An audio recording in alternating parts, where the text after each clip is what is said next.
തന്നെയാണ്. കാരണം അവിടുത്തെ നമുക്ക് ഒരു സ്ഥാപനത്തിൽ കയറുമ്പോൾ ആദ്യഘട്ടത്തിലൊക്കെ നമുക്ക് പേടിയായിരിക്കും, നമ്മൾ പിരിച്ചുവിടാൻ സാധ്യതയുണ്ട്, നമുക്ക് ജോലിയുടെ സ്ഥിരാവില്ല.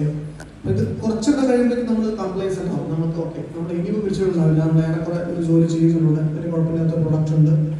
അപ്പോൾ നമ്മൾ ആ അൺപ്ലസന്റ് സോണിലേക്ക് പോയി കഴിഞ്ഞാൽ പിന്നെ സംഭവിക്കുന്നത് നമ്മൾ ഡെയിലി പോവുക, മുതലാളി വന്നുകൊണ്ടോ നോക്കും, വന്നിട്ടുണ്ടെങ്കിൽ കുറച്ച് പണിയെടുക്കും, ഇല്ലെങ്കിൽ കുറച്ച് കാണിച്ചിട്ട് പോകും. ഈ ഒരു കംപ്ലേസൻസിയിൽ നമ്മുടെ ക്രിയേറ്റിവിറ്റി വല്ല വല്ല കുറയാൻ തുടങ്ങും. നമ്മൾ പുതിയ സാധനങ്ങളിലേക്ക് പോകും, ചിലപ്പോൾ പുതിയൊരു സാധനം കൊണ്ട് നമ്മൾ ചെയ്തിട്ടുണ്ട് നേരിട്ട്, അപ്പോൾ അത് ചിലപ്പോൾ ഒരു ഫീസിബിൾ അല്ലാതെ തട്ടും. അപ്പോൾ ഒന്നും പ്രാവശ്യം കഴിയുമ്പോഴേക്കും പിന്നെ നമ്മൾ പോകാതെയാവും. പിന്നെ നമ്മൾ ഈ പറഞ്ഞ റൂട്ടീൻ വർക്ക് ചെയ്ത് തന്നെ ഇരിക്കും.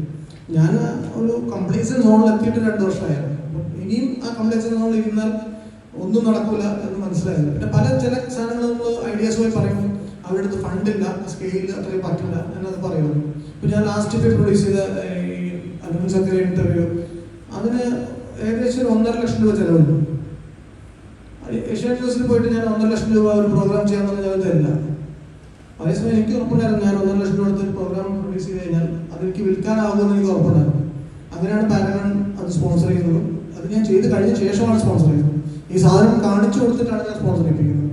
അപ്പോൾ അങ്ങനത്തെ കാര്യങ്ങളൊന്നും അവിടെ വെച്ച് നടക്കില്ലായിരുന്നു. നമ്മൾ പുതിയ ഐഡിയാസ് ആലോചിക്കാനോ ഒന്നും നമുക്ക് അവിടെ നിന്നുകൊണ്ട് പറ്റില്ലായിരുന്നു. അതിനുശേഷം ഞാൻ വന്നിട്ട് വല്ലാത്തതിലേക്ക് പുറമെ 2 പ്രോഗ്രാം കൂടി തുടങ്ങി. അത് 2 വലിയ കുഴപ്പമില്ലാതെ പോകുന്നുണ്ട്. പുതിയ ആശയങ്ങളെ കുറിച്ച് ആലോചിക്കാൻ കുറച്ചുകൂടി ഓപ്പൺ ആയിട്ടുള്ള സ്പേസ് വേണം. നമുക്ക് മേലെ ഒരാളില്ലാതെ ജോലി ചെയ്യുന്ന വളരെ സുഖമുള്ള പരിപാടിയാണ്. അത് അനുഭവിച്ചറിയുന്ന വിഷയമാണ്. നമ്മൾ ജോലി ചെയ്ത് കുറേ കാലം കഴിയുമ്പോൾ മനസ്സിലാവും എനിക്കൊരു ജോലി